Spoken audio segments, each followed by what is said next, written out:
사울의 모습, 얼굴이 어떠했었을까? 제가 느끼기에는 행복하고 아름답고 편안한 얼굴은 아니었을 거라 여겨집니다.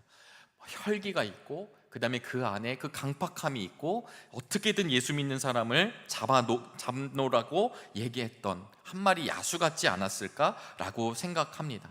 근데 여러분, 잘 보시면 우리가 주의 일을 감당할 때, 또 우리가 교사의 일을 감당할 때, 우리가 찬양대원으로 감당할 때 정말 믿음이 충만하신 분들의 얼굴을 보면 느낄 수 있는 거예요. 우리는 참 오감을 갖고 있는 사람들이기 때문에 말을 하지 않아도 이 사람이 나를 어떻게 생각하는지를 정말 기가 막히게 알아차립니다.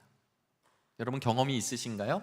지금 저 분이 나를 받아들이고 있는가? 아니면 지금 저분이 나를 밀어내고 있는가? 저분이 나를 좋게 생각하는가? 나쁘게 생각하는가? 아니면 싫어하는가? 이런 것들이 우리가 대화해보고 만나보면 거의 뭐 오랜 시간 알아서 되는 게 아니라 거의 그의 몸의 언어, 눈빛, 얼굴, 표정을 보면 우리는 알 수 있는 거죠. 그것을 무엇을 이야기하냐면, 예수님을 믿는다라는 것은 결국은 내가 이것을 은폐하고 그냥 믿는 척 할 수 있는 것이 아니라 정말 예수를 믿으면 믿는 사람의 얼굴로 드러나게 되어 있다는 것이죠. 오늘 바울이 그 모습을 이야기하는 것입니다. 젊디 젊은 바울이 그 넘치는 에너지를 누구를 위해 쓰냐면 하나님을 위해 쓴다고 했는데, 어떤 일이냐면 하나님을 왜곡하여 예수 그리스도를 믿는 자를 죽이는 일에 사용하고 있습니다.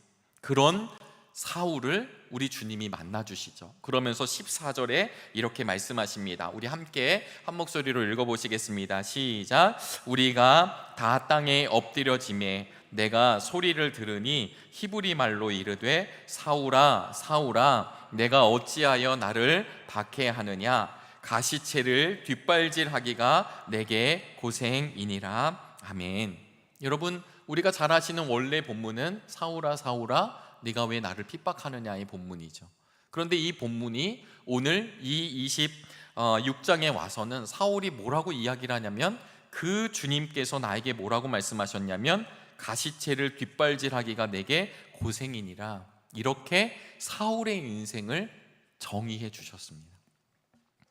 우리는 지금 그런 일을 갖고 있지는 않지만 여러분, 소나 말이 참 이렇게 길들이기가 어렵다고 그래요, 처음에는. 그래서 어떻게 했냐면 이 소나 말에 멍에를 씌우고 난 뒤에 뒷발질을 하는 자리에 가시채를 두었다고 합니다. 그러니까 이 가시채는 가시나무로 만든 둥그런 태이기도 하고, 그래서 그 다리에 껴가지고 다리가 칠 때마다 가시에 찔리게 되는 거죠. 또 하나는 가시나무를 구할 수 없으면 못을 박아 놓는다는 거예요. 그래서 이 소나 말이 길들여지도록 하는 작업이 무엇이냐면 가시채라는 거예요. 그런데 지금 이 사울의 인생을 뭐라고 평가하셨냐면, 주님이 가시채를 뒷발질하는 인생이라는 거예요. 자신의 인생을 끊임없이 자기 스스로 살아가려는 인생으로 우리 주님이 사울에게 이야기하셨다라고 하는 것입니다. 가시에 찔리고 송곳에 찔리는 인생, 이것을 주님은 어리석다라고 이야기하는 것입니다. 왜냐하면 자기를 상하게 하기 때문입니다. 여러분, 이 시대의 교육이 어떠합니까? 이 시대의 삶이 어떠한가요? 많은 세상의 교육과 법칙들은 너의 인생이 찬란한 인생이 되려면 준비를 잘 해야 된다고 이야기하는 것입니다. 공부도 잘해야 되고, 이미 이 경쟁 사회에서 뒤처지면 안 되고, 너 경험할 수 있는 거 다 경험해야 되고, 그래서 이런 가치들을 누려야만 너는 정말 성공한 인생이야 라는 것을 씌워준다라는 것입니다. 잘 보시면 다 무슨 얘기를 하는 줄 아십니까? 너가 열심히 해야 돼, 너가 뛰어나가야 돼, 너는 지금 이렇게 멈춰 있으면 안 돼 라는 말로 어마어마한 압박들이 들어오는 거죠. 수많은 시대, 지금도 어렵지만 우리 부모님 세대도 그러했고, 또 저희들 세대도 그러했고, 교육으로 무언가 삶을 변화시킬 수 있는 가능성이 우리나라에 있다라고 판단됐기 때문에 교육열이 참 높은 이 대한민국 사회입니다. 이 공부 때문에 수많은 아이들이 울고, 또 때로는 좀 잘나서 웃기도 하지만 결국은 또 다른 경쟁 사회가 이루어집니다. 우리 청년 선생님들이 계시지만 수능 시험을 보고 나면 인생이 끝이 나던가요? 네, 우리 수능 시험을 잘 보면, 대학을 잘 들어가면, 내가 원하는 데 들어가면 이제 다 끝나고 해피한 인생이 막 열려지게 되나요? 아닐걸요? 또 다른 목표와 목적을 향해 또 전진해야 되는 것입니다. 결혼을 하면 끝이 나던가요? 결혼을 하면 또 다른 문제들, 우리의 인생살이 하는 동안 계속해서 끊임없는 이 다람쥐 쳇바퀴 돌듯이 도는 인생이 있습니다. 이것을 우리 주님은 뭐라고 했냐면 가시채를 뒷발질하는 인생이라는 거예요. 자기의 몸이 상하고 영혼이 상하고 자기가 모든 것이 상하지만 끝까지 걸어가더라는 것이죠. 곤고한 인생입니다. 브루스라고 하는 유명한 학자가 있는데요, 이 학자가 이 본문을 주의하면서 이런 해석을 달았어요. 어떤 해석을 달았냐면, 바울은 유대교적 열정이 있었잖아요. 하나님, 예수님을 알지 못했기 때문에. 그래서 이 바울을 보니까, 이 본문을 보니까 바울 스스로가 엄청난 자신의 내면적 싸움을 하고 있는 것 같다, 해석입니다. 네, 이게 사실이다라는 게 아니라, 왜 그러냐면 우리 속회공과에서도 나왔지만 스데반 집사님이 돌아가실 때, 처음 순교하실 때 그 스데반 집사님 돌아가시는 장면을 본 사람이 사울이거든요. 근데 그 스데반 집사님이 정말 영롱한 빛을 띠면서 하늘에 정말 천사와 같은 얼굴을 가지고 그리고 순교를 하세요. 여러분, 이거 참 의심되지 않을까요? 저주하고 죽어도 시원치 않을 판에 정말 천사같이 웃으면서 예수님과 같이 그렇게 죽게 된 스데반 집사님. 그때부터 이제 브루스라고 하는 학자는 이 바울의 마음에 어마어마한 하나님의 도전이 생겼다라는 거예요.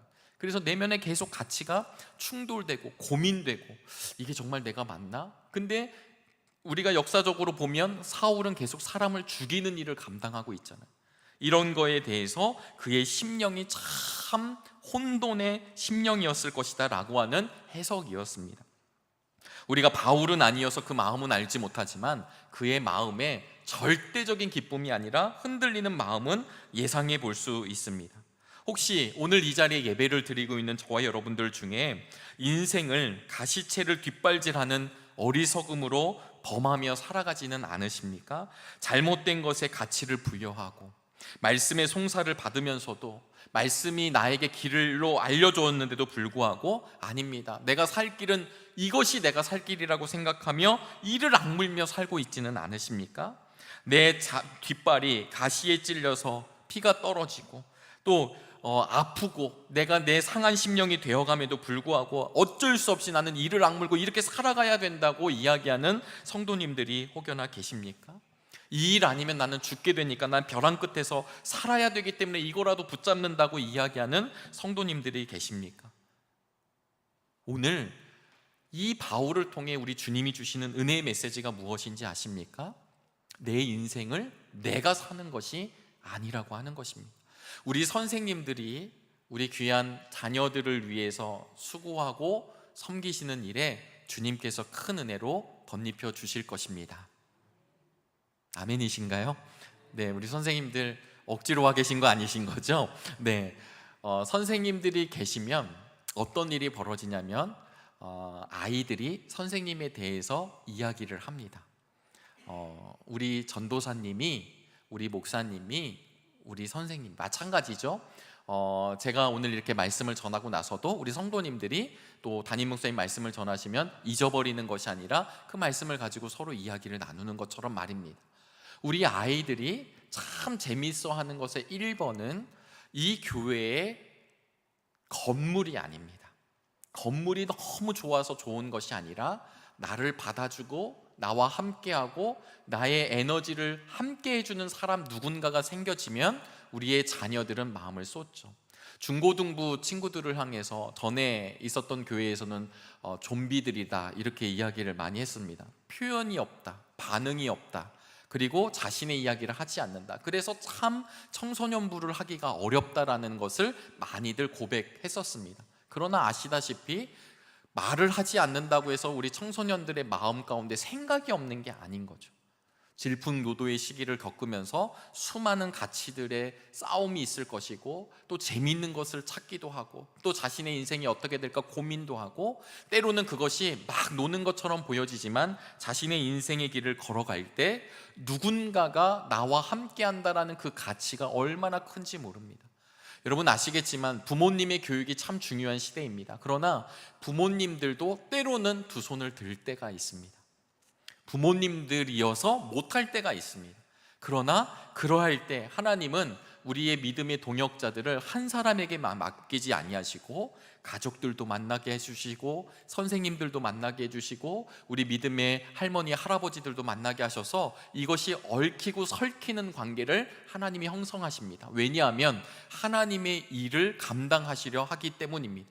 그런데 여러분, 우리의 자녀들이 적는 교회 학교에서 우리 교육부에서 이런 사역을 하고 나면 우리 아이들의 마음에 이것이 너무 확고해져 가지고 평생토록 몇 년도에 내가 뭘 했고 몇 년도에 뭘 했고 이렇게 얘기할 수 있을 것 같나요? 저에게 5학년 때 담임 선생님이 누구냐고 물으시면 저는 기억이 나지 않습니다. 우린 그냥 그렇게 만나고 헤어진 거예요.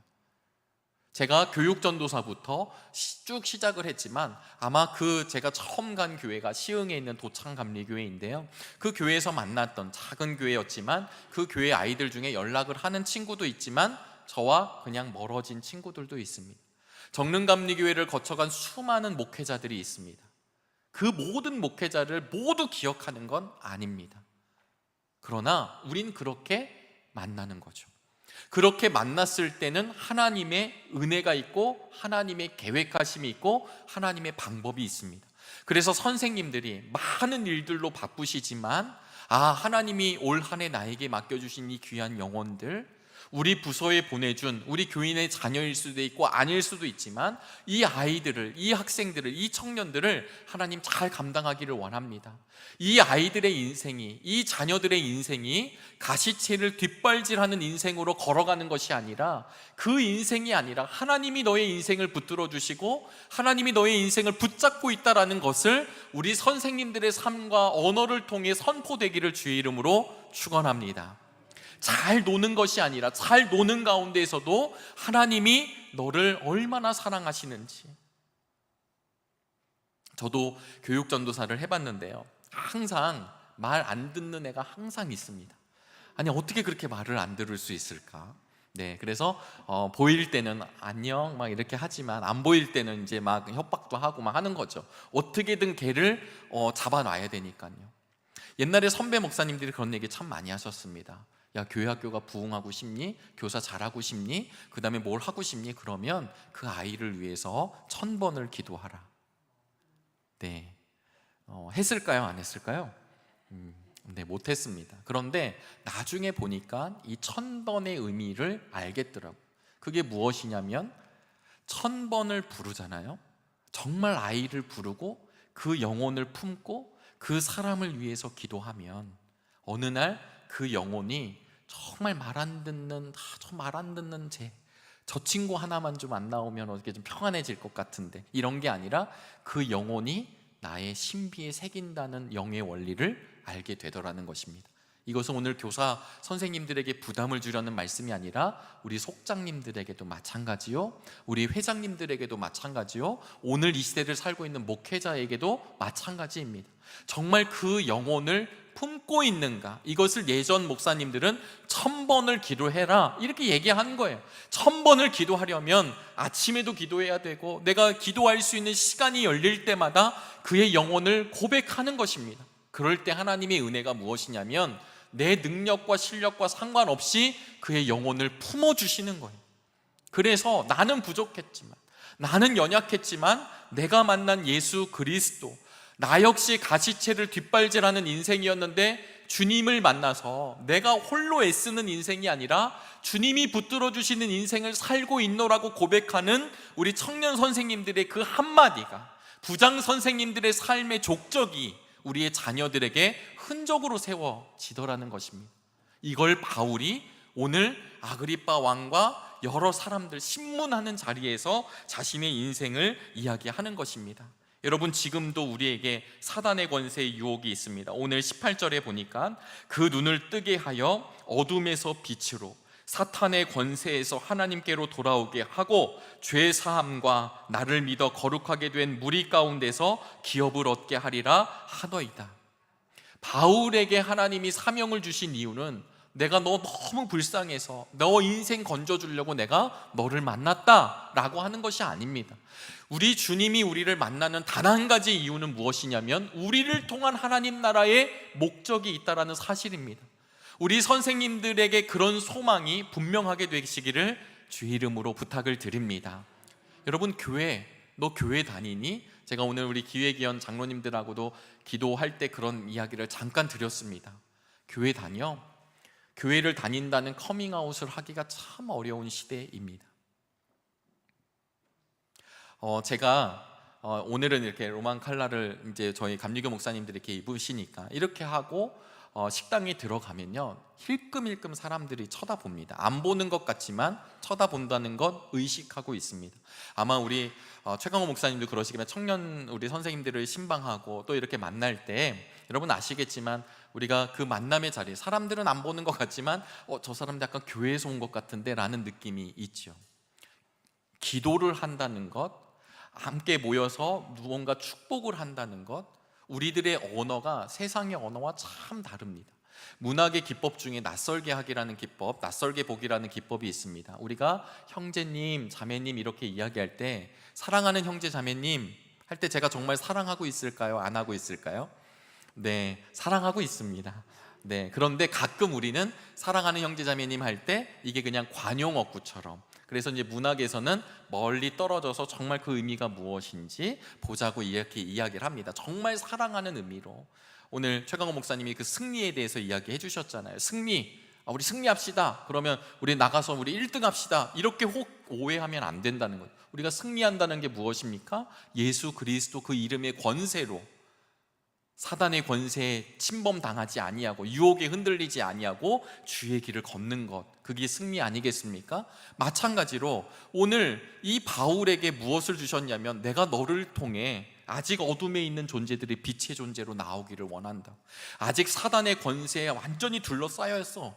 자신이 사단의 권세 아래 놓여져 있는지도 모르는 사람들, 내가 지금 죄를 짓고 있는지도 모르는 사람들, 하나님의 나라가 어떤 것인지도 모르는 그 사람들에게 내가 너를 통해 나의 백성들을 원한다라고 하는 메시지입니다. 교회 학교가 존재하는 이유는 무엇입니까? 하나님은 우리의 세대가 아니라 다음 세대를 통해 하나님의 시대를 이끌어가게 하십니다. 아무리 혼란한 시대라 할지라도, 아무리 어려운 시대라 할지라도요, 제가 말씀드린 대로 교회 다니는 거 커밍아웃 하기 어려운 시대, 교회 다닌다고?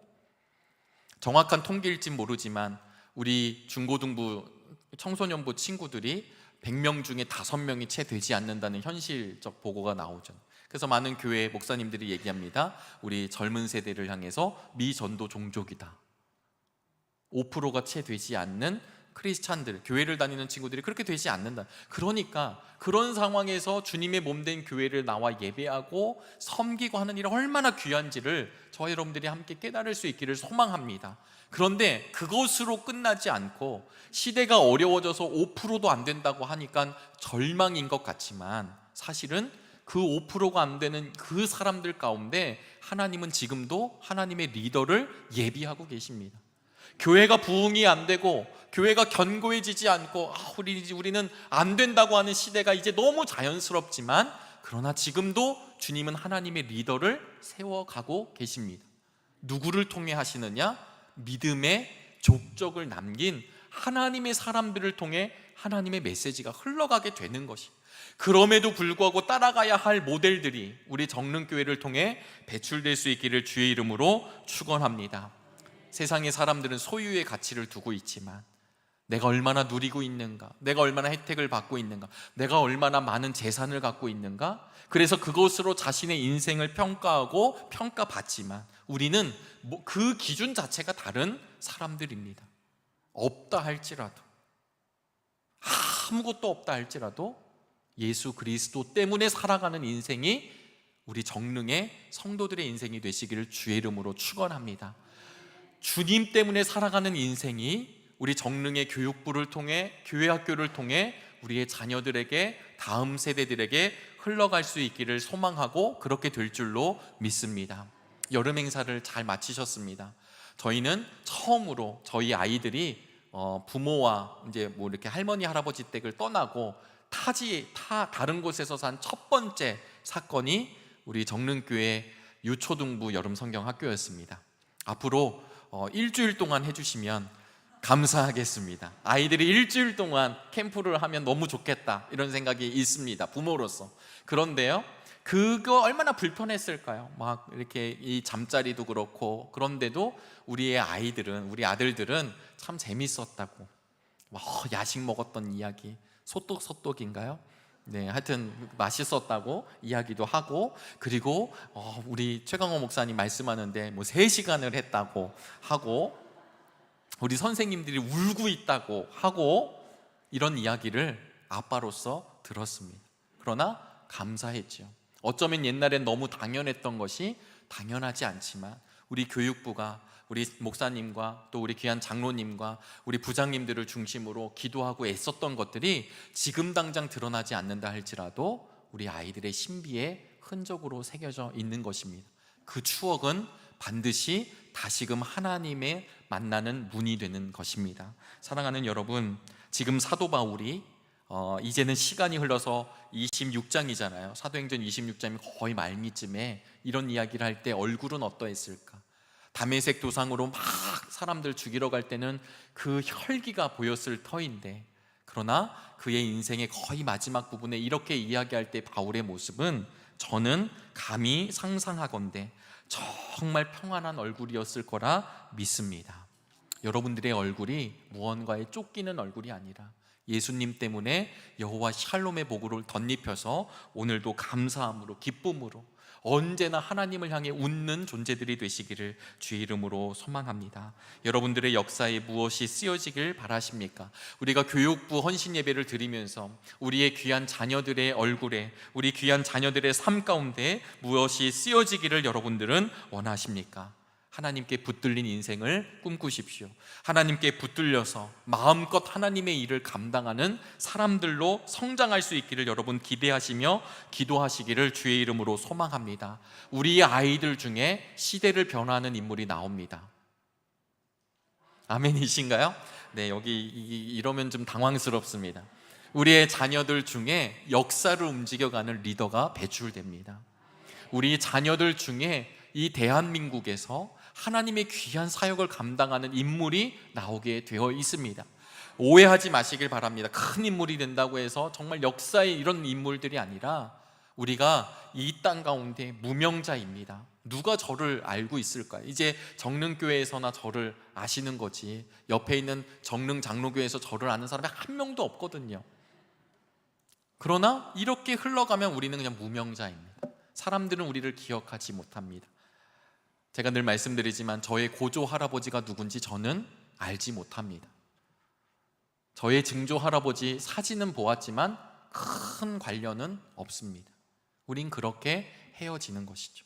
우리의 아들들이 있고 딸이 있지만, 저도 할아버지가 될 것이고 손주들이 있을 거지만, 그 관계를 넘어서면 나중에 저의 5대 밑에 아이들이 저를 기릴 수 있을까? 그건 확답할 수 없습니다.